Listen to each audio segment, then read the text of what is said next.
Good evening, everyone. Welcome to yet another session by the Destination Knowledge Center. Yesterday, we were in the hinterlands of Rajasthan, and today we're going to come to the lush greens of Coorg. We are very thrilled to have with us Mr. Thomas Ramapuram.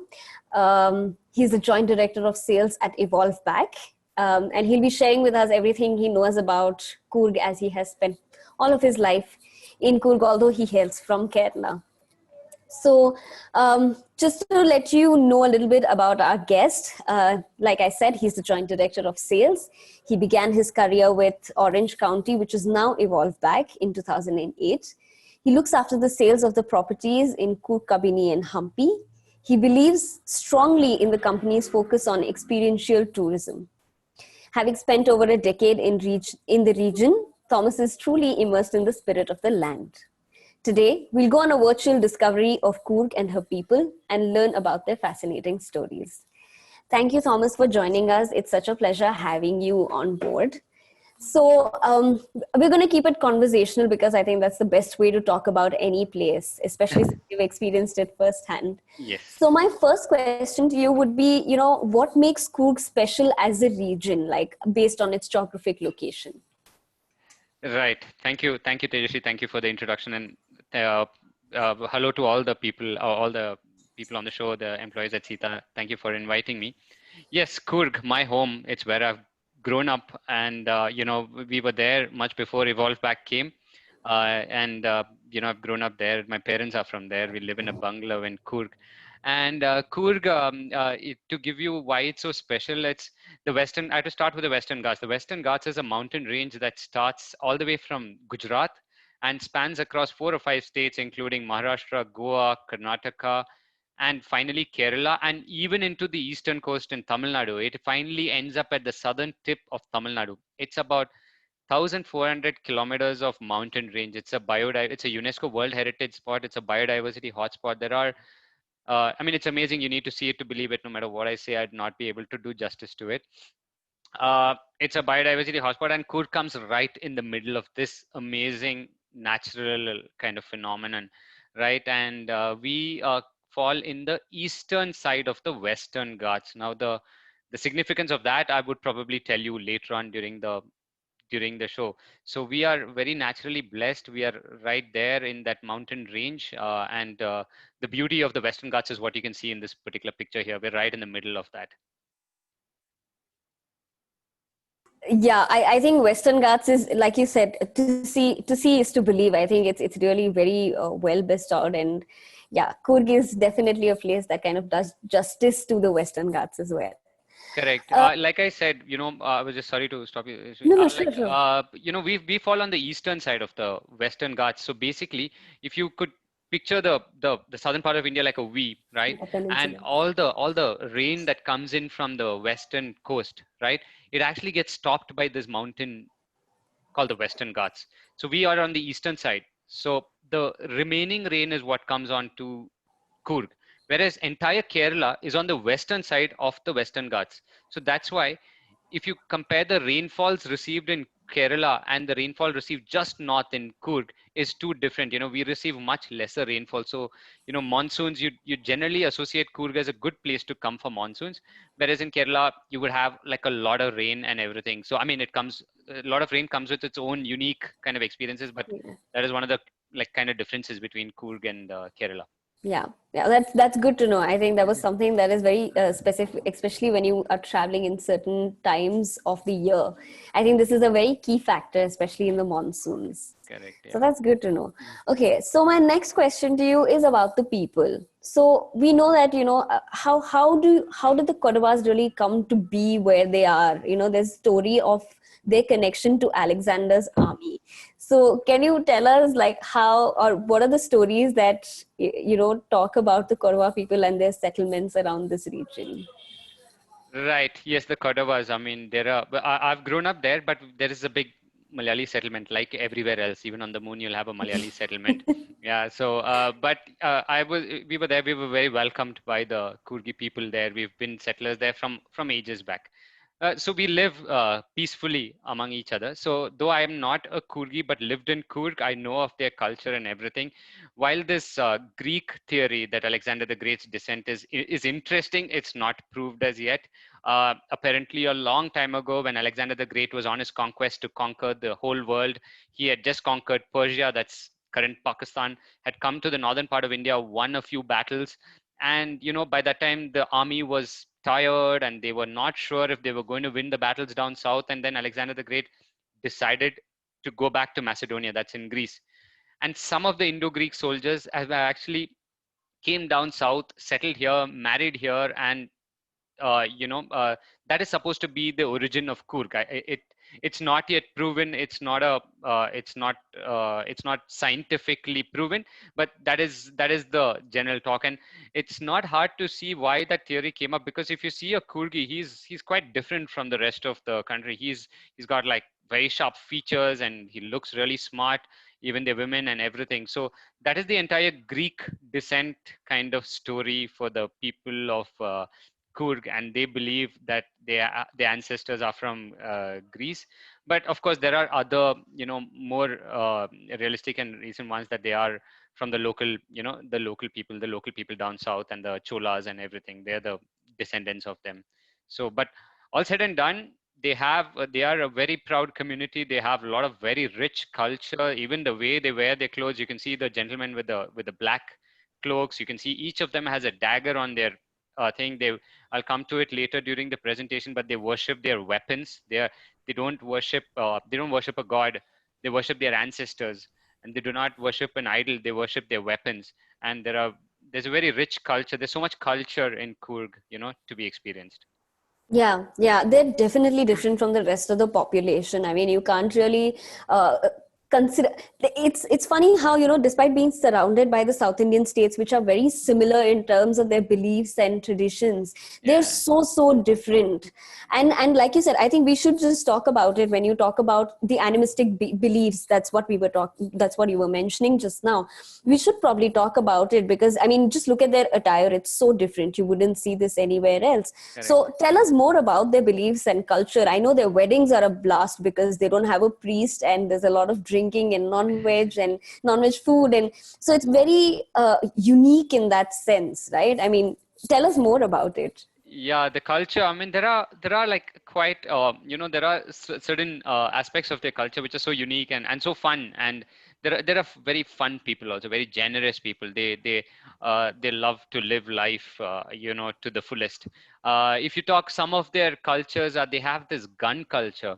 It's not gun as in they go around shooting people, but they revere the gun, they revere their weapons, right? Under the 1861 Armies Act in India, they're the only people that are allowed to possess a firearm without a license, even Yeah. today, right? So that's because that they use it for for their customs, right? Whenever there's a new baby born, they shoot once in the air. When there's a death in the family, they shoot twice in the air. If you go check on YouTube, you'll see them walking with guns, not the gunda type of way, the very refined way, that even the women have got these guns here. And that fine tradition, I mean, also comes into their character. In fact, some of the bravest generals in the Indian army, even pre-independence and everything, were from Kurg. If you know, General K.S. Thimaya was from Kurg. Yes. And there are so many other, very, very prominent soldiers from Kurg. So the gun culture is one such culture which is very unique to Kurg. The second one is the Ain Mane culture. As in, Ain Mane is they worship their ancestors, like I said. So they have this shrine, like it's an ancestral home. Like we go to a church, like I go to a church, or a mosque or a temple. They have this house which was inhabited by their ancestors, and they go there and they worship their ancestors, and they hold their ancestors in deep reverence. So like at Evolve Back, we have one such couple, Mr. Madaya. I think you would have used his services, where he has this Ain Mane, his family Ain Mane, and they take you there, and you have a meal there, and you understand their culture and history and everything. So these are some of the kind of little bit of unique things about their culture that is that is very unique to Kurg. Yeah. I'm sure the gun training comes in use, especially when you have so much coffee in Coorg. I mean, the coffee estates are really difficult to handle, right? So you Yeah. have to take care of it. You have elephants coming in. You have people who are troublemakers. So coffee has been an integral part of Coorg for a very long time. In fact, I think it is associated from when the British were there, settled in Coorg. So, would you want to tell us more about how the coffee culture really came into being and how it's progressed and how coffee? Yes, Teshi.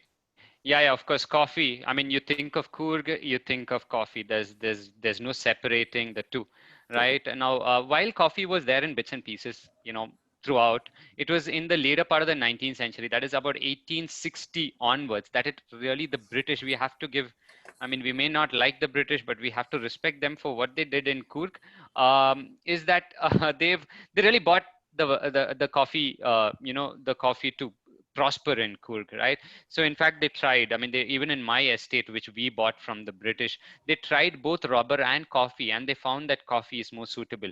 And in fact, all of Coorg is not very fertile for coffee. There are certain areas that are there and which produce like the best coffee in India, and also the largest amount of coffee in India. So the British officers, they earmarked certain areas like where Evolve Back is Siddhapur. Just to give you an example, Siddhapur, if you keep the town of Siddhapur in the center and take a compass with a 5 kilometer radius and then go around, that's the most, that is in southern Coorg, is the most fertile area for coffee in entire Coorg. Right, and in northern Coorg, this coffee that I'm referring to is Robusta coffee. It's a certain kind of coffee and it's the best in India.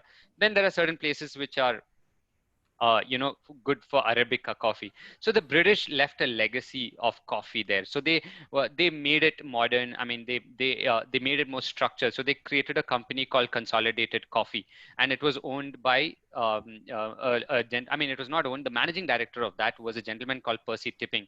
So if you've ever been to Coorg and you've been to Evolve Back, uh, about 10 minutes away from Coorg is my home. It's an ancestral home. It was bought in 1926 from this gentleman, Mr. Percy Tipping. And it's an old ancestral bungalow. Of course, we couldn't leave it as it is. We've done renovations, but the outside structure remains exactly the same. And it was bought by my great grandfather, from this Mr. Percy Tipping, who was the managing director at Consolidated Coffee. Now, Consolidated Coffee had more than some 40,000 acres of coffee plantation in Coorg, and they started to in 1926, when India was sure that they were going to get independence and that whole movement was there. The Britishers were selling their holdings and making plans to go back to England. So they sold to my great grandfather and his, four partners who bought this estate that we currently have in Evolve Back Coorg. We bought two estates, one in Siddhapur and the other in Polybeta. Of course, through time, the one in Polybeta has been sold off and is actually currently owned by the former Finance Minister of India, Mr. Chidambaram. And the one in Siddhapur, we own it ourselves, right? So this is like a little bit of the history of Coorg, and so we owe it to them. And now all of that consolidated coffee, whatever was remaining as consolidated coffee, was entirely bought over by the Tatas in the 21st century, sometime in 2000, and is now being operated very efficiently under the brand name of Tata Coffee. So if you go to the landscape of Coorg right now, coffee estates are predominantly owned by Tata Coffee as a corporate, and then a lot of individual estate owners like us, Yeah. who cultivate coffee. And the best coffee is grown there. It's shade grown coffee. You can see in this picture here, this is a typical coffee plantation with shade grown. You go to Brazil, you don't have these trees there. It's like a tea plantation. If you've seen, it's just the coffee bushes. This is actually quite unique to the southern part of India. Shade grown coffee, it has a different taste, it has a different flavor, and it's valued at a bit more premium than the regular coffees. Yeah. So it's only in India that this kind of coffee is grown, or are there other regions where coffee is grown under shade? No, it's only in India that these kind of coffees are grown, which is shade grown coffee. And I think it's only in southern India that it is grown Done like that this. way. So when you go to Coorg, you see those big trees everywhere, more than 100 years old, silver oak, teak, rosewood, everything. Those are very unique only to Coorg, and the birds and everything that comes with Yeah, that. definitely. Definitely.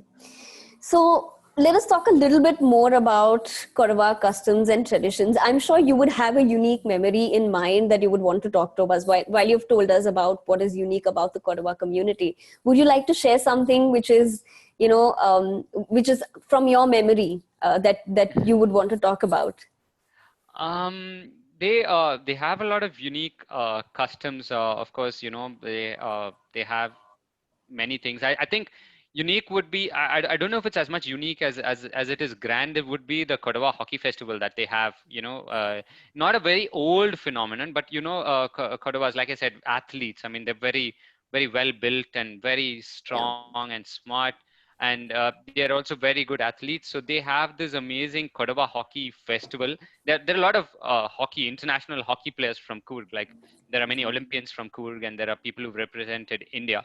So they have this hockey festival that is a yearly thing. It was started in 1997. It's already there in the Limca Book of Records. I think Yeah. they've given it for entry into the Guinness Book of Records, but it's not yet been accepted, or it's under procedure. So I mean, like at its peak, this particular tournament had about 280 teams vying for the top spot, right? And it's held each year, and it's done by one particular family. So it's called the name of the festival Family. changes every year, right? Mm. So at its peak, it had 280 teams. You could just imagine what that is, and the person who won it must be like must have a real sense of accomplishment, because every game you play is an elimination round. You get eliminated. So I've Wow. personally witnessed those hockey matches, and I think about 2-3 years ago, the sports minister was there. Then we had a all-star 11 versus Coorg 11 kind of hockey exhibition match in Coorg, and that Dhanraj Pillai was there, the former India hockey star. So that was all a really nice experience, and their affinity for hockey, I think, would be one of the traditions I feel that is Mm. strongly etched in our memories. Yeah, yeah, definitely. It's something to talk about also. I mean, we were going to talk about it in the slides ahead, but anyway, since we covered it, let's now talk about the Devara Karu. Now, this is a concept which is again very specific to the Kurgi community. Can you tell us a little bit more about what this really is and the thought process behind it? Yeah, Kurgis, they revere nature. They consider Kaveri as their mother. I mean, the river Kaveri as their mother, and Kaveri is actually the most common name in Kurg for women, right? And they worship nature. And Devrakadu is like one such thing where inside a plantation they would just leave a certain part as just untouched kind of forest, right? So this can be inside a coffee plantation where it's properly humanized, as in properly cultivated, mechanized, and everything. But you would have this little bit of sanctuary, you would call it. It's called a sacred grove. You would leave it totally untouched as a reverence to Mother Nature, as a reverence that we're not touching this. We're leaving it in its pristine state, and we're leaving it as it is, as a mark of respect, to you. So that is what is called a Devarakadu, and it's found in little sanctuaries everywhere, and it contributes to the environment as well. That agriculture is actually a regressive. After some point in time, it's harmful to nature, and it's Yes, taking yes, nature out of its natural state. So these kind of little sanctuaries actually help in maintaining the ecological balance in Coorg, especially now with all the kind of degradation that's going on. yes. Yeah. And speaking about their love for nature, there's an interesting story. There's another interesting custom. I mean, going back to your earlier thing, that they have this amazing relationship with nature. So they're big hunters. I mean, when hunting was allowed, they're warriors. Like I said, they pride themselves in hunting. So once a hunter goes and kills a tiger, and it's not easy to kill a tiger. So he goes and kills a tiger. He's known as a very brave man. And there until recent, I mean, there is this symbolic marriage between the dead tiger spirit and the hunter, right? So they get married, like the hunter and the hunted, right? So there's a marriage ceremony, and there's an entire ceremony where the villagers come, and they acclaim, and they give you appreciation for the kill. And only after that particular ceremony are you able to grow one of those long mustaches, showing that you're like you've arrived, like you've done well, and you've managed to kill the tiger. So those are, some of the other things, some of the other particular things and fun things that they do, and it's really nice. Yeah.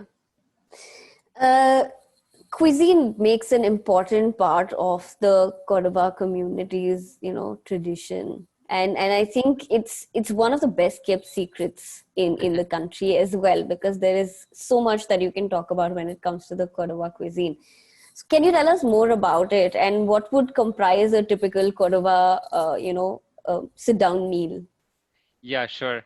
Hardcore non-vegetarians, if you have to put a this thing to it, hardcore, they love their meat, they love their pork, and the pork is like a family curry. So what they call it there is the pandi curry or the pork curry, and they have it with this thing called kadambutu. It's a rice dumpling.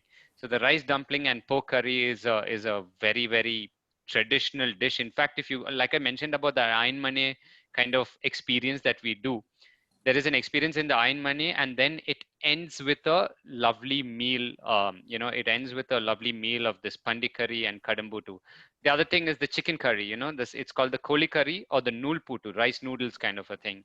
And not getting carried away that it's only non-vegetarian, because during lots of the time hunting was not possible and everything. They have lovely vegetarian things as well, because access to a lot of outside ingredients was not very freely available in Coorg. So the bamboo shoot curry and some of their wild mushrooms and all those other things are also very nice. So if you come to Evolve by Coorg, there's an entire section in the restaurant which is dedicated to Coorgi cuisine. I mean, I don't know how much I can explain it to you over here. You need to be there to really taste it and actually enjoy, the cuisine in Yeah. Coorg. The cuisine, Yeah. Coorg has a lot to offer in cuisine as well. Yeah, yeah. So I also have a question here. Like when you talk about the Kurgi cuisine, do you think there have been a lot of influences that have come into play which have shaped the cuisine there? Do you think you could tell us a little bit about that? Yeah, I mean, I don't think influences from outside, Tejasvi. It's like influences within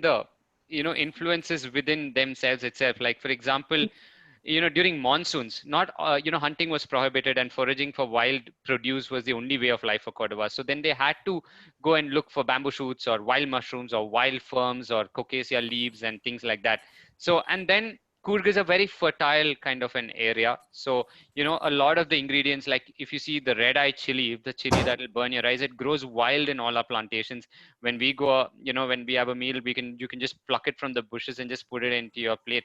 So, there are these little bit of all these kind of influences that are there.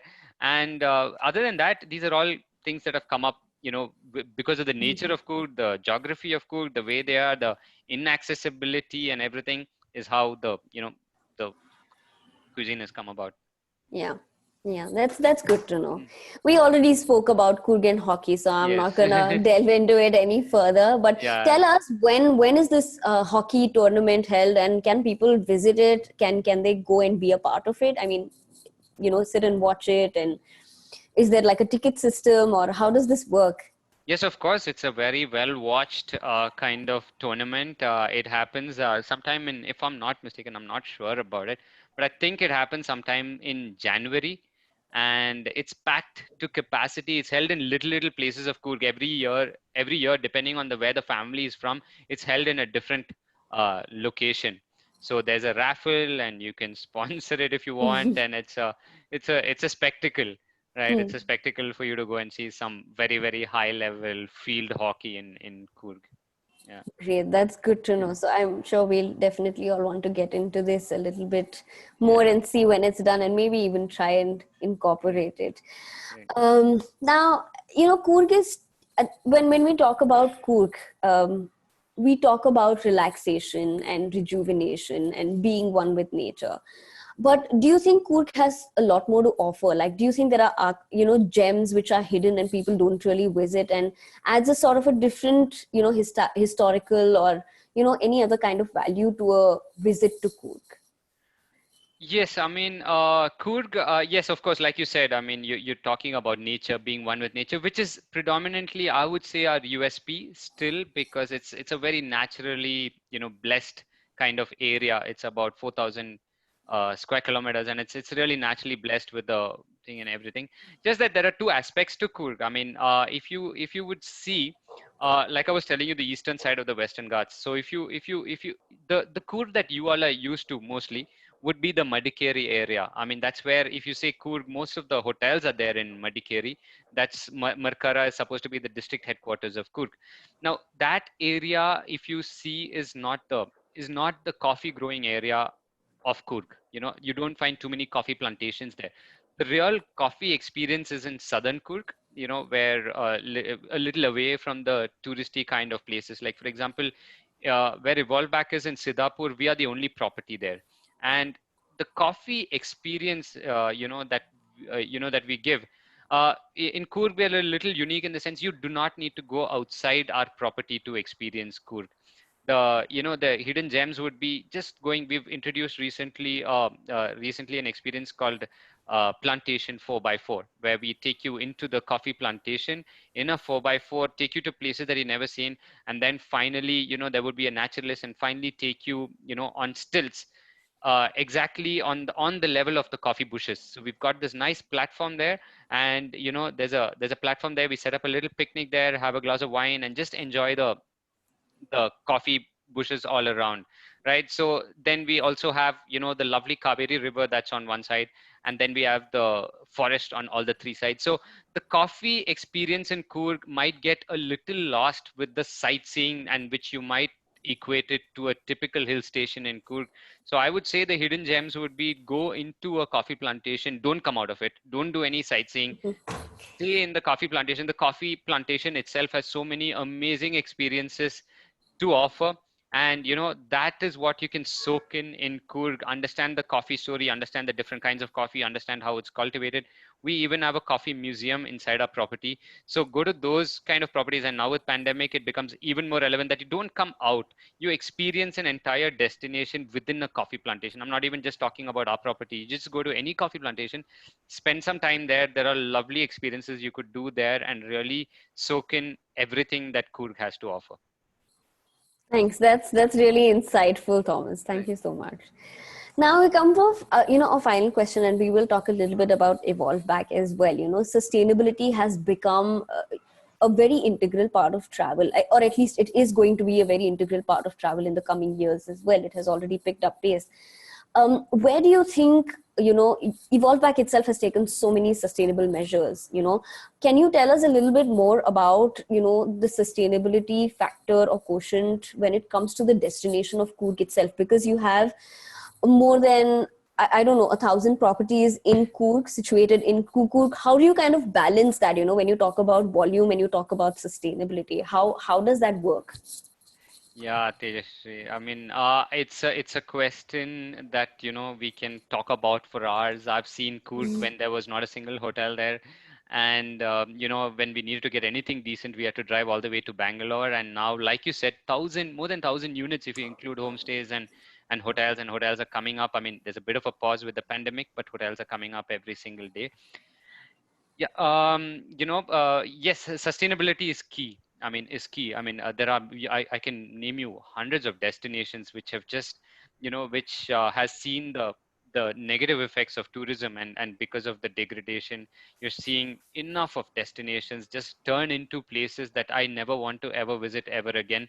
And I'll be a bit honest, maybe Coorg, may have been going in that direction, but I think there are measures being done, and there are measures being taken. Now, coming to sustainability, I feel, my personal view is every destination has a carrying capacity and has a certain number of people it can accommodate. I mean, more than that, it cannot accommodate. So, I mean, it's not an easy task, but there should be a master plan it has to be from the government. There should be a master plan.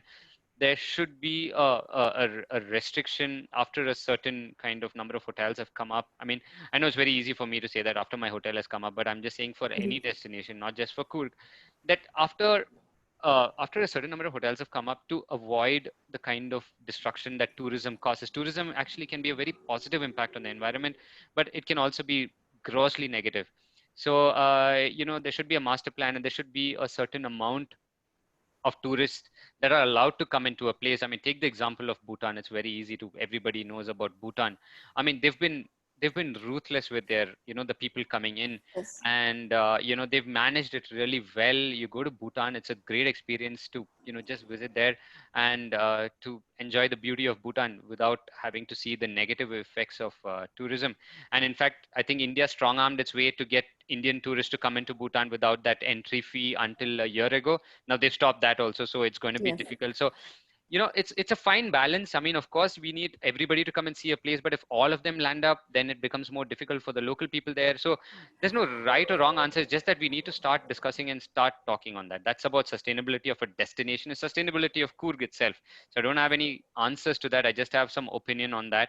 Whereas what can hotels do for sustainability within their properties? Like you rightly said, Evolve Pack has a strong tradition of sustainability.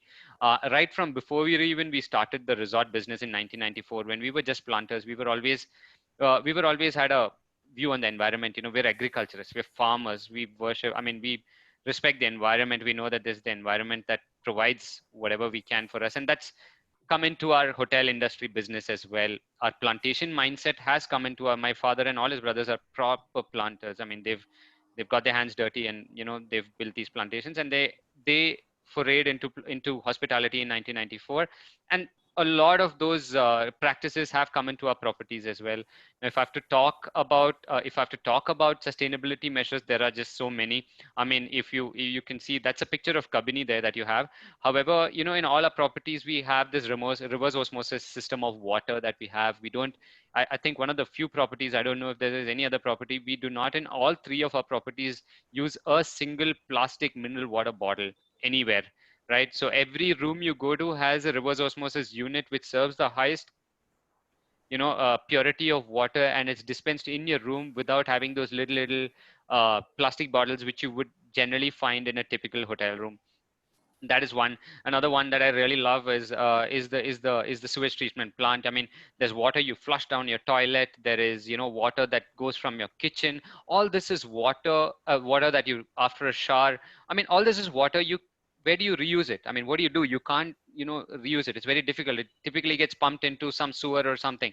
We have an entire plant that's dedicated to purifying that water, making sure you take out the dirt from it. Of course, you can't drink it because it's at the end of the day, it's water that's come through your bathroom, but we use it for gardening and we use it for this thing. So the effluent, as in the outflow of water from our property, the sewage outflow is very, very limited. Now come to solid waste. In a kitchen, there's so much solid waste. When you go and have a buffet, there's remaining grease on the plate, which also is waste. It all gets dumped somewhere. No, we have an elaborate system for solid waste disposal. If you can see that, I mean, I don't know if that's our picture where you see the soil with the plant there. We convert it into manure and we convert it into compost. It's an entire cycle, which when you come there, we have a tour called the Eco Tour, which will show you all these practices in action. So we are pretty much a zero waste kind of property. Only plastic, which we cannot do anything with, is actually not wasted. Dry plastic is actually sold to another company. They pay us for that. Not wet plastic, dry plastic, which they use for certain other purposes and everything. So sustainability is important. Each hotel in Coorg, all 1,000 of them, need to follow sustainability measures, because the devastation that's happening, the floods and everything. It's all a result of the kind of commercialization and the uninhibited commercialization we're seeing in Coorg as compared to 1994. Yeah. Yeah, that's really good to know that at least Evolve Pack is doing its bit. And I'm sure you guys are leaders since you started in Coorg, and I'm sure a lot of the other hotels will also follow suit. And I think, like you said, it is the need of the hour, and everybody, not just hotels, even travelers need to kind of make a conscious decision when they're traveling and try to follow as many sustainable practices as they can. Well, that brings us to the end of all the questions that I had for you. But I'm going to leave you with one question, which is, what is the one thing that you would tell people, who are coming to Coorg, or who you wanted to say that they should come to Coorg? What is the one thing you would tell them? Yes, I mean, come to Coorg. It's, beautiful. I would say that goes without saying. But Coorg, especially in this time of pandemic and everything, it is the best place. I mean, I personally, during the Bangalore lockdown, I spent like a long time there. You just you go. I mean, of course, I've spent my childhood there, but since then, I've only been in Bangalore. Because of this Bangalore lockdown for about 20 days, I decided to just stay in Coorg. you're being in that coffee plantation experience, you're being away from nature, you're being away from the toxic kind of thing. It just refreshes you, it refreshes your mind, and then you get to understand about the coffee experience. You get to live in coffee, you get your hands dirty. You go for a plantation tour, you go for a workers trail, you actually pluck the coffee, you pick the coffee, you pick the pepper. Get into nature, get your hands dirty, don't feel scared, and go barefoot. Get yourself immersed in nature, especially in this time, in today's age. That can be such a rejuvenating experience. It will bring you refreshed, it will change your state of mind. So it's more than just a holiday. I would say head to Coorg to just become mentally more charged, because it's been a trying time these past 3-4 months. All of us have had more than, I think a lot of us working at home have dealt with psychological issues. I think Coorg is great. It's 300 acres of things just by yourself, you, nature, nobody else, the birds, the trees. Just just go to Coorg, head to Coorg, rejuvenate yourself, come back refreshed. I think that's what I would say is one of the major reasons that you should be visiting Coorg. Yeah, that's definitely going to get a lot of us to come to Coorg now for sure. Right. Right. Thank you so much, Thomas, for being with us, for sharing your stories of Coorg and telling us a lot more about the land that has its uniqueness, which I think is quite unmatched in the country also, especially when it comes to South India. So now we have some time and we're going to take questions from people. Um, and the first question that we have for you is from Lakshmi, and she asks, "What kind of coffee is grown in Coorg? Is Arabica synonymous with what we call as peaberry? Her parents lived in Robusta. Believe Robusta is inferior to peaberry. Is Yes. there is also a type called plantation?" There's a lot of questions packed in that one, so we can take it one at a time if you'd like. Yeah, Uh, the main types of coffee that you find are Arabica and Robusta. Yes, that is true. And yes, it is true that Arabica, I don't know if you can call it inferior, but it fetches a better price than Robusta because probably of quality. But it's also a very intensive crop to cultivate. For a farmer in Coorg, yes, it is more profitable to cultivate Arabica because the per kilo rate of Arabica is much, much higher than Robusta. However, it's also very intensive. It's prone to disease and everything. So that's why where we have stuck to Robusta, because Robusta, as the name suggests, is robust, as in it's more robust and it's more it doesn't it's more immune to diseases. So these are the two things. I wouldn't say anything is inferior to anything. Yes, peaberry is a kind of Arabica coffee. It's a berry. That's what they call it. It's a kind of Arabica coffee. And yes, that is the difference between Arabica and Robusta. There are places that are good for Arabica. There are places that are good for Robusta. And Robusta, where we are situated with our less rainfall and only 50 inches of rainfall, is very conducive to growth of Robusta. So we'll take the next question, which is also from Lakshmi, and she asks, "How are the Ramapurams associated with Kodagu or Kurgi community?" Yes, Deshri. I mean, of course, we've been, through sustainability. Sustainability is not just to the environment. I mean, we believe sustainability is to our local economy. Sustainability is to the local culture. I mean, we have an entire kind of document. We are one of the few properties that has a director for just sustainability. So then to talk about our association with our local community and the local culture and everything, it's we try to keep the dance forms sustainable. I mean, we have our, we support those dance forms by coming and having them perform for our guests like every night, these local Kurgi kind of dances, because, with the modern people, those kind of dances are slowly becoming irrelevant, but we try to keep it alive in Coorg and Kabini, the local tribal kind of things. If you talk about other kind of measures which are not related to the environment, but still come under sustainability. In sustainability, I only spoke about environment, but there are other aspects of sustainability. For example, we have adopted our local school in Coorg. I mean, adoption of a school is not a simple procedure. You need to take permission from the government. So the teachers there are paid by us, are employed by us, paid by us, the uniforms and everything. But that is the local school. Now, what we've done, I don't know if you're aware of it. In a local school, there's a bit of restriction in how much we can actually as a private company involved in that, because if I want a better teaching standard, I can't go there, and I don't have the freedom. We don't have the freedom to do that. So we are very happy and proud to inform you that as of July 2019, we have built our own school, which is just 7 minutes away, right on the riverside. It's a lovely building. I'd encourage all of you all to come and see the school. It's called Morning Glory, and we are not school operators, so we are not uh, competent enough to run a school. I mean, running a school is tough business. So we have got this amazing company here called Building Blocks in Bangalore. They run lots of schools, not the big private schools. They run schools for these underprivileged kids. And you should visit some of their schools in Bangalore, if you have time. They're the most technologically advanced schools I've ever seen, and it's all free education. So we've got him as an operator to come and operate this school. They hire the teachers. We just sponsor the entire day-to-day expenses. So to answer your question, Lakshmi, we are hoping that the next generation of very highly qualified people from Coorg or students from Coorg are going to come from Morning Glory. So I'd love for you to come and visit our school and see for it yourself how we are associated with the Coorgi community. Thank you, Thomas. And that's a very heartwarming thing that you just told us about adopting a school and a village. It's really something that we look forward. I mean, as like I said, being leaders in the market, I think you're so many steps ahead of the competitors, and it's just great initiatives, I would say. Yes, we do things differently. I think I'm not sure if you're ahead or not, but yes, there are certain things that we are very different from a lot of our competitors. Yes, definitely. So I have a question from Chandrasekhar. He says, he asks, how do you think that new generation of the in terms of their customer? Do you think they're rapidly westernizing? Look, Tracy, with every culture, I mean, I think it's been for ages. The younger people, Yes. they forget some of their older customs, and it's not only with this younger community. It always happens through the ages. You lose a bit of tradition through the years. I mean, that's natural. I mean, in a way, that's good. A little bit of decay of some of the older practices are good, and it's a natural kind of way.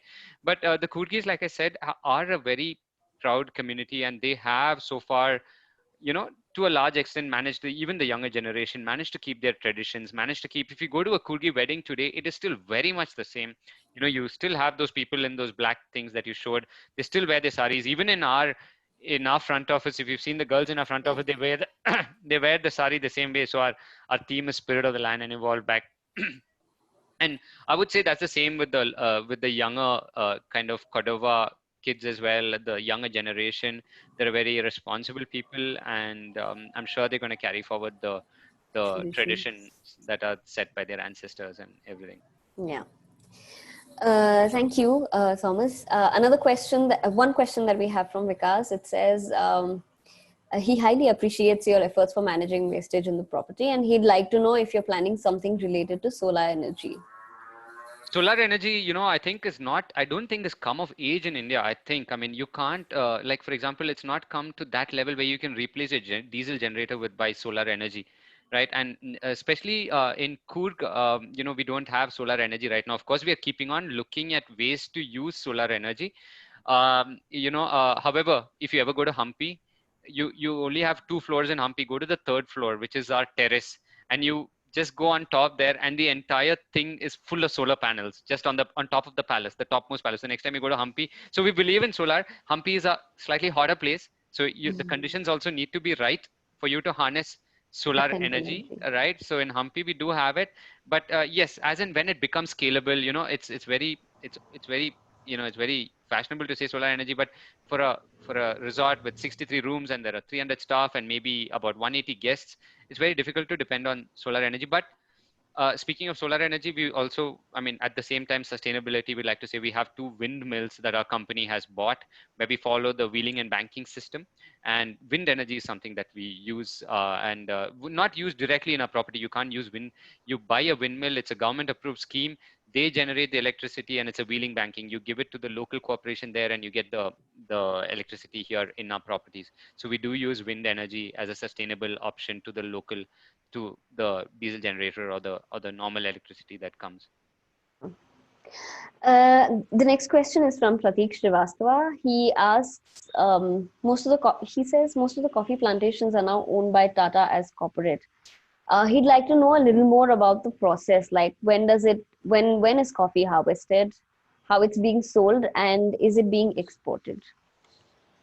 Yes, of course. Yes, yes. Tata Coffee owns about 20,000 acres of coffee plantations in Coorg. They have amazing coffee plantations, and that's how they're. I'm sure you're selling their homestays. Their homestays are all bungalows in these coffee plantations that they are giving out on rent for you to go and experience the coffee plantation, and that is Tata's, and that they have these more than 8 to 9 homestays there inside their coffee plantations. And regarding harvesting happens in January. It's an amazing time. Just before harvesting is a coffee blossom, which in these green coffee you have these lovely white flowers that come, and then you pick the coffee. That is also harvesting season. It's an amazing time. It's a great time to come to Coorg. It's a festival time. They have a festival of harvesting, and every year it's done at that time. And they also worship the gods of nature to give them a good harvest and everything. Talking about the economics of it, it's all sold, it is all sold for export or sold to bigger distributors, which eventually go to one of the bigger corporates like a Nescafe or something like that.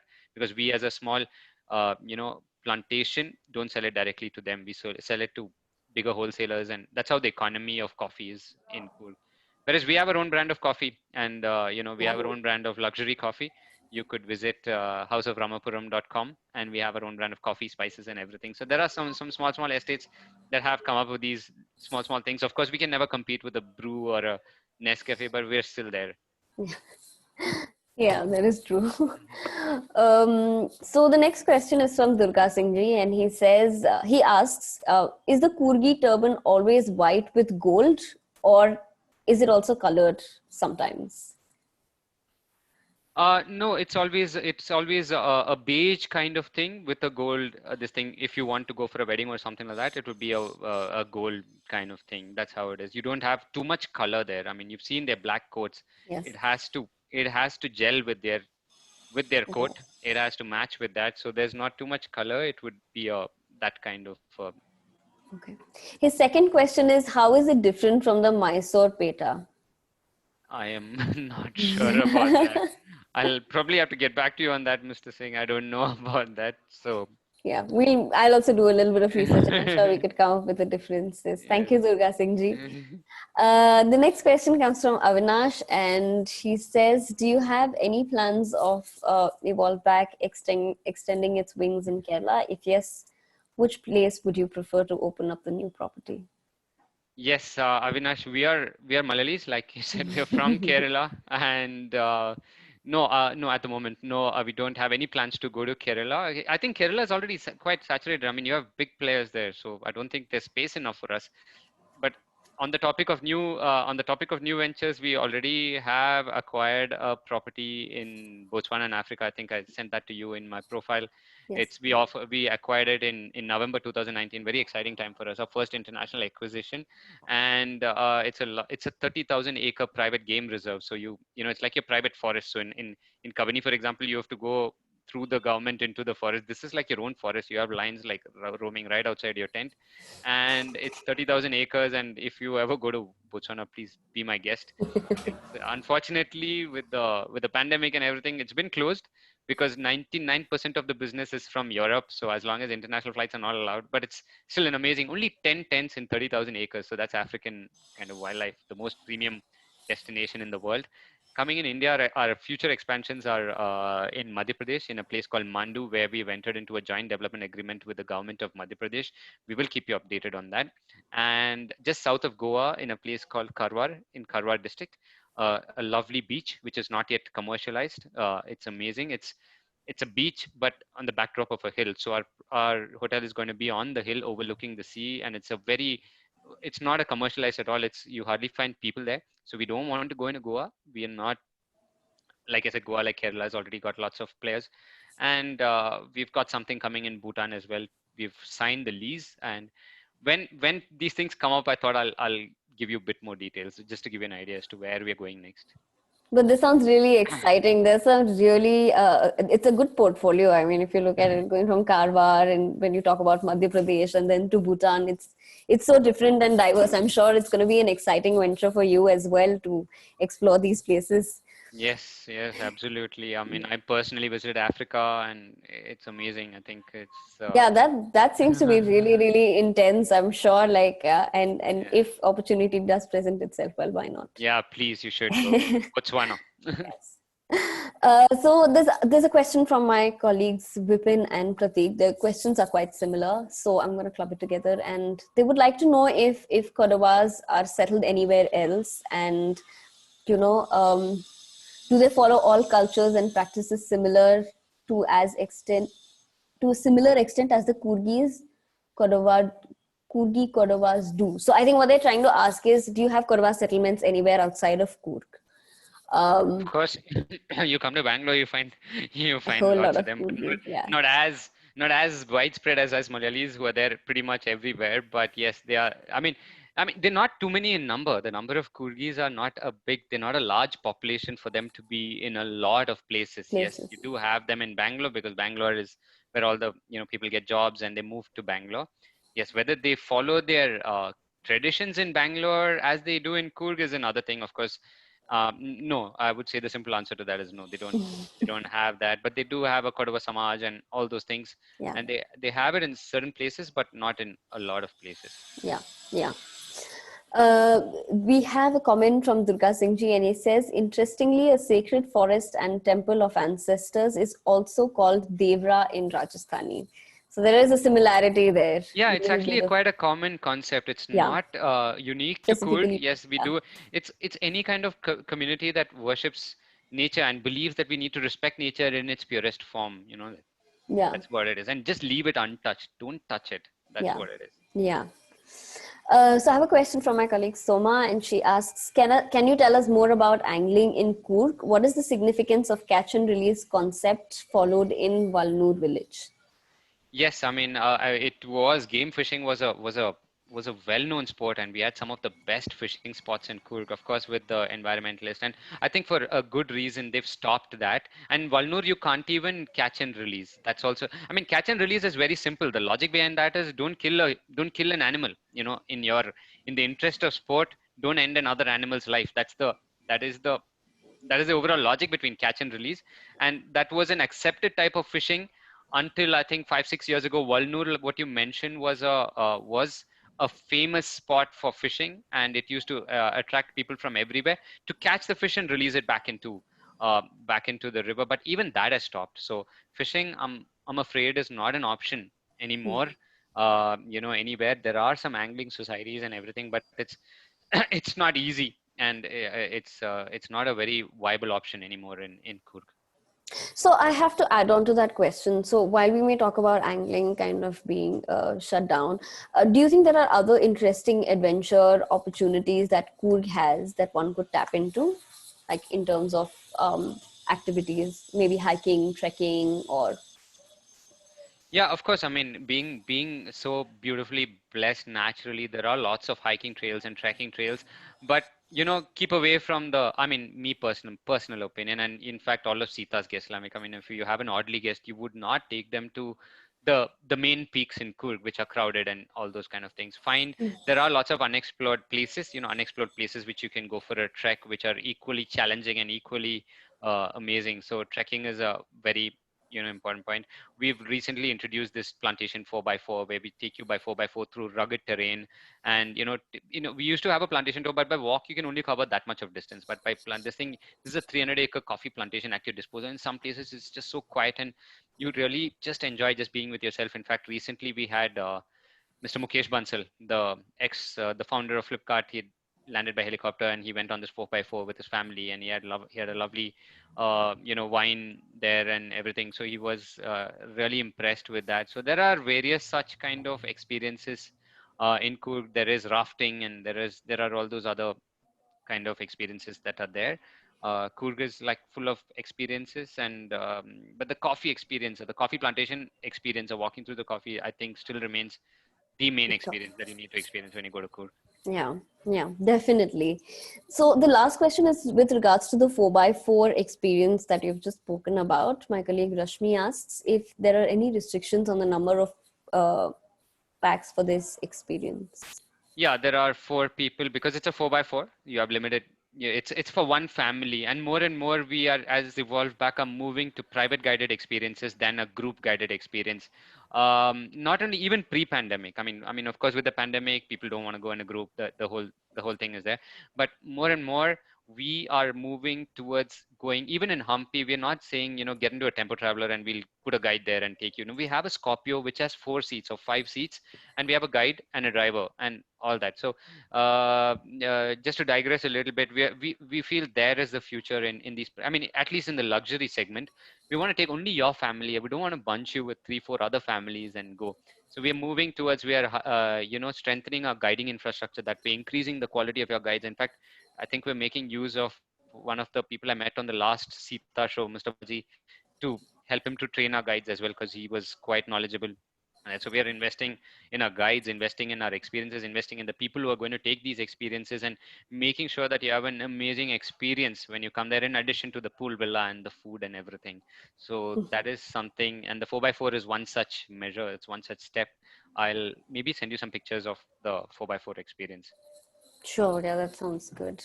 Yeah. Well, with that, we've come to the end of the question and answer session. Thank you so much, Thomas, for being with us. It's been such a pleasure having you. And thank you so much for telling us a lot more about the Kurgi community. I'm sure that we are a lot more wiser, and we know how we can pitch the destination to our clients for sure. Sure. Once again, thank you so much for being with us. And we hope to see you again back on this platform soon with something else more exciting to talk about. Thank you, Tejasvi. Thank you so much for having me here. Thank you, and wish you all the very best to the entire Sita team. I mean, just one thing before I go. I was talking to Manu the other day, and he was, there's just so much negativity, in this thing. I don't know when. Oh, it's going to happen by 2022. Manu said, listen, we are preparing for the season of Jan, Feb, March of 2021 itself.